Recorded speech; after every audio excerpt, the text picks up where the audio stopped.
So I feel like most of us have had the experience of picking up our phone and feeling fine, and then putting it down feeling much worse. Like after you finish scrolling or doing what you're doing, you may feel a little more anxious, more distant, and not really in your body anymore as much, or in your head, a little more irritable perhaps, a lot less present. And we're just going to chalk that up to like a bad day, or maybe you don't even really notice it because it's so common, or that's just the way things are. That's just how I feel. But I don't think that's really what's happening. And I want to walk you through what I actually think is going on, because I think once you see this and understand it from this perspective, it will drastically change how you relate to all of this, and hopefully drastically change your life for the better. And I want to be really clear up front. This is not a get off your phone video. I've made those. You've heard those, particularly from me. You're probably on your phone too much. That's really not the conversation today. And this is definitely something you're going to want to hear. This is about something much more specific, though, something much less talked about. It's about how these platforms are engineered, and it's done in a very specific way, what they're actually optimizing for, and what that does to your emotional baseline and your brain over time. Because those are two very different things from just you have too much screen time. This is coming from a physician who's seen this in themselves. I'm not a hypocrite here. I really have. I've been through this. That's why I'm trying to talk to you about it. Someone who has seen this in patients and clients I've worked with many times, and also a content creator who knows dang well how these algorithms work. So I just want to jump into it, and I'm going to talk fast at times. Okay, I do that because I respect your time. I don't want to make this a 30-minute video. I'm trying to get you a lot of information very quickly so you can go about your day and continue to work on your life, okay? If there's a part you thought I went by too quickly, just replay it or play it on a slower mode, whatever works for you. So I want to start by just talking about the thing that I don't think either most people realize or want to take the time to fully sit with and understand. The algorithm is not trying to show you things that you like. I'm going to say that again. The algorithm is not trying to show you things that you like. It's trying to keep you on the platform. Those are two very different things. And the fastest way to do that is usually not to make you feel good, at least not all the time. It's to make you feel something very strongly. Outrage keeps most people scrolling longer than happiness does, hence the news, okay? It's been going on for a very long time. They kind of engineered this, and they really pioneered this concept. Anxiety keeps people on board a lot more than just satisfaction and enjoyment does a lot of times. Threat, desire, comparison, all of it activates something in the brain that makes it very hard to look away. The engineers who built these platforms figured this out. The insane amount of data that they have told them this. And social engineers were able to make the best and most optimized systems to keep people on the platforms. This was kind of slowly being optimized over time with like mainstream news. And honestly, Disney was really involved with like really good social engineers. And then all of a sudden, we just hit a breaking point where we went way up on screen time. They got so much better so quickly, and we were not ready for it. My theory is that they just have so much more access to data now because everything is data mined so heavily that it was easy to make these optimizations. So what ends up on your feed isn't usually a reflection of what you actually want. It's a reflection of what keeps you engaged and activated. Those, to most people, can look similar on the outside, but they're not the same at all. They're not even close. I actually see this in clinic sometimes. There are people who come in chronically on the edge, low level of anxiousness. They're kind of like irritable. They just say, I'm just not myself anymore. It must be this. People will pin it on everything else except for lifestyle. This is just how I am. And some people obviously have more of a genetic predisposition to some things, but I always like to start talking about what their daily inputs are, what they're doing, what they're watching, how they're using their technology and their devices. And it's fascinating. And a lot of times it really starts to make sense. It's like nonstop, like it's constant low-level engagement. You're coming from work and then you're coming home and you're starting to scroll and you're being emotionally activated in content for months and years. And you don't really register what's happening, because it's sometimes a slow burn, or you're just like, oh, I just can't shake this feeling. But that's it. That is the reason. We remove this and they get so much better. And I love it because There have been times where that is one less prescription I have to write someone. That is one less chronic medication that they need to be on. And that is a dang successful day in my practice. I love that. Now, again, I always have to make these disclaimers on here. We can't stereotype and blanket this across the whole population. Please don't come into my comments with, well, I this and this. Look, every encounter I have is an individualized encounter, okay? Try to do what's best for the person in front of me. I do see this a lot, and it does work a lot, okay? Not trying to say one way or the other that people shouldn't be on this or should. Okay, let's just take a breath before we hit the keyboard. So moving on, I want to dig a little bit more into this. Let's talk about what all this can do to kind of your emotional baseline and how. So your nervous system oftentimes seems to resonate with what it's exposed to. That's kind of how it works. It's meant to respond, right?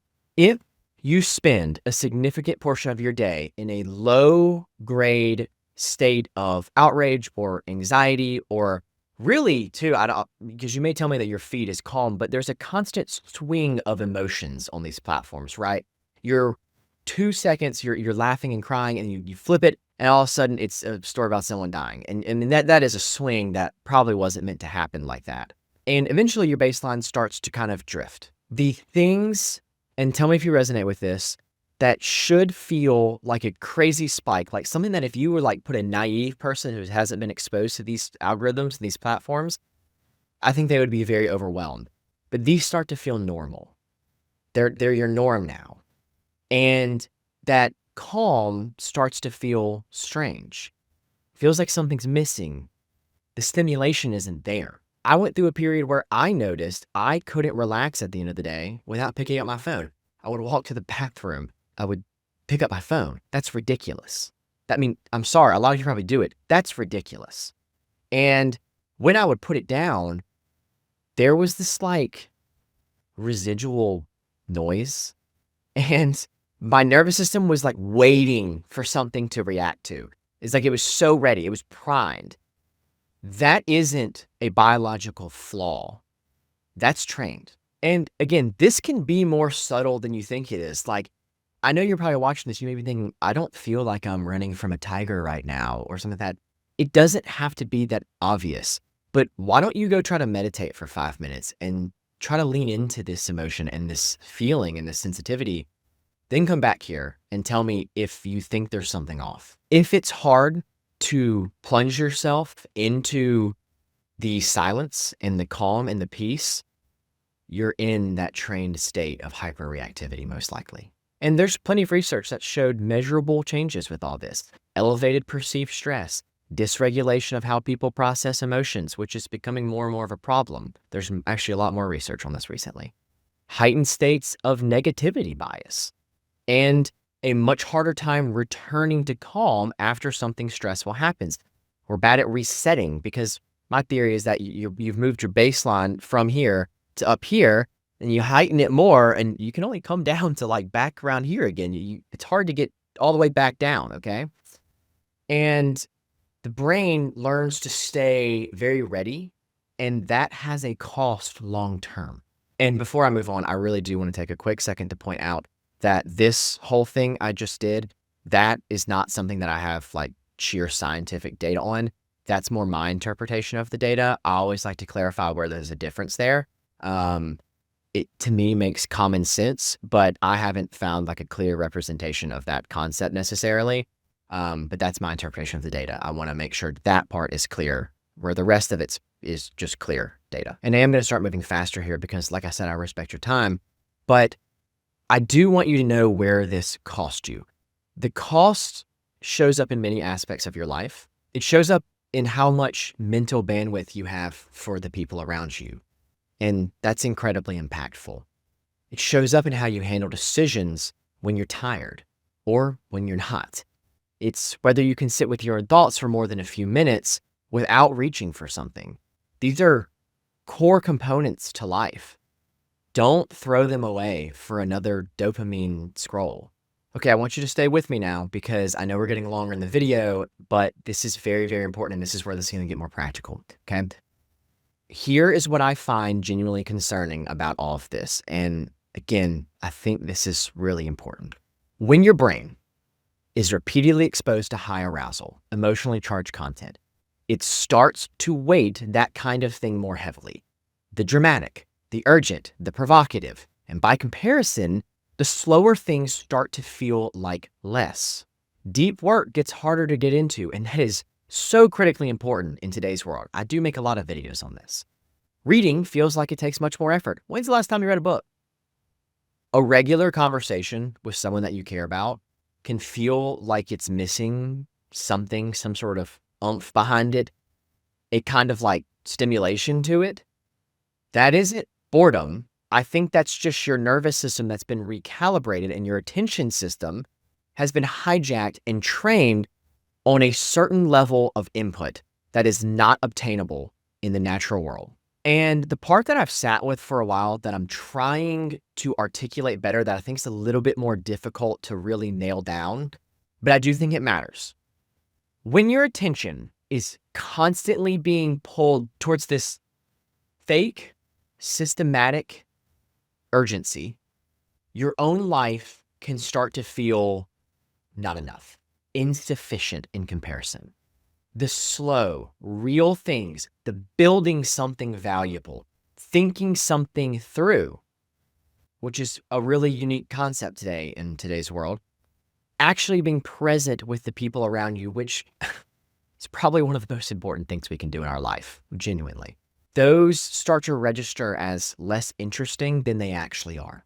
Not because they are less interesting, but because your brain has been conditioned to expect more stimulation than they can provide. The root of this, why I make this video, and I really hope this hits home when I say this, and it might not, because you might not have seen it as much, but as a physician, I'm in a really unique position to see people in all walks of life. And I have watched genuinely good people sleepwalk through incredibly good lives because of this. They wake up and they're 70 years old and they come to my office and they've never reflected on their life. And of course, social media wasn't around back then, but there were other triggers throughout humanity, right? And it's just scaling so much worse now. It's so much faster. And I've watched this in myself at certain points. And it's devastating to watch. This world has been deprived and starved of your light for far too long. Please don't make us wait any longer. I hope that makes you take this seriously. So what do you actually do about this? The first thing is I would stop treating this as a sheer willpower problem. These systems are engineered specifically to override your intentions. Trying to brute force your way through less phone or less hyperstimulation or whatever that may be doesn't work for most people long term. I think you need real friction to this, physical friction. There are lots of NFC tag app blockers that you just can't just override them like an app blocker in your phone. I know we've tried them. I'm sure you have too, the built-in ones. They work to a degree, but you can just, oh, no, I'm going to keep going.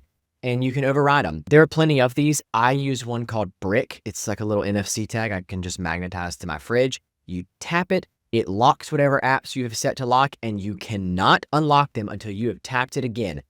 I'm telling you that physical friction will change your life. The other day, I went like 38 days with my social medias blocked, and I do this for a living, okay? So don't tell me that it's too hard to do that. I'm not going to buy that excuse. Again, I don't know the people at that company. It's a product that I like. It's simple. It works well. I will drop a link at the top of the description for you if you're wanting it. I can drop you an affiliate link because you get a discount. I'll also drop a non-affiliate link for you. Look, this channel is successful because it doesn't have to be, okay? So pick whichever one you feel comfortable with. I find that intervention works better for most people because it takes the decision out of the moment. And within a day or two, you're really not going to want to unbrick the phone. I'm telling you, you're going to want to leave it. I do feel like there's one more very important thing though, and I think a lot of people miss this. It's giving your nervous system something to return to. The reason this habit is so hard to stop is because that stillness is uncomfortable for so many people. That discomfort is usually telling you something. There's something unprocessed. There's something that surfaces when the noise goes away. This is work that you need to get through. Most people have figured out, without really intending to, that if they constantly keep the noise in their life, they don't have to feel it. You don't have to address these things. You don't have to sit with your mind. It can be difficult at times, but it's worth doing to have a good, well-lived life, I think. Working on that, actually sitting there with what may come up or what's there, deeply changes something. I've experienced this, okay? The people I know who have done this a lot have a sense of vibe to them, a sense of how they carry themselves that's hard to describe. It's that steadiness, that being comfortable in their own skin. They're harder to rattle. They are just overall feeling better about life. They don't need the same things that they used to. They're more controlled in so many aspects of their life. And I think it's because they've looked at what's actually there. They've given themselves space to, and they're okay with it. And they've worked through what they're not. Start small. Give yourself 20 minutes a day without the brain stimulation. Go for a walk without audio, okay? Sit without a screen. Read a book, all right? Journal. Just get stuff out on a page. Let the discomfort come up if necessary, and just notice it. Don't let it take you out, okay? Just sit with it. Let it pass. If it fades, great. If it doesn't, think through it. Write it out. See what happens. Over time, I think your baseline is going to start shifting back to something quieter. And more importantly, I think it's going to shift back to something more you. The algorithm isn't neutral. It is very engineered. You have to know this. It's been reshaping your emotional state, your attention, your relationship with your own life and others, probably without you fully realizing how bad it is. That is worth taking very seriously. And I think it's reversible. This video might not do well because of the nature of what it is. It's okay, I tried. And if you want more of this, more than I can go into in a YouTube video where I'm trying to get through it very quickly with you, then you can grab my book. It's called From Dull to Doctor. It is the full blueprint that I wish I had when I was going through this. How to rebuild your mind and your body and your brain and your cognitive baseline and your daily life from the ground up. I cover what I thought was every key aspect of your life and in detail, and in a way most people have described it as it's like a knowledgeable friend telling you something. And that's what my intention was. It's not a lecture. It's not anything like that.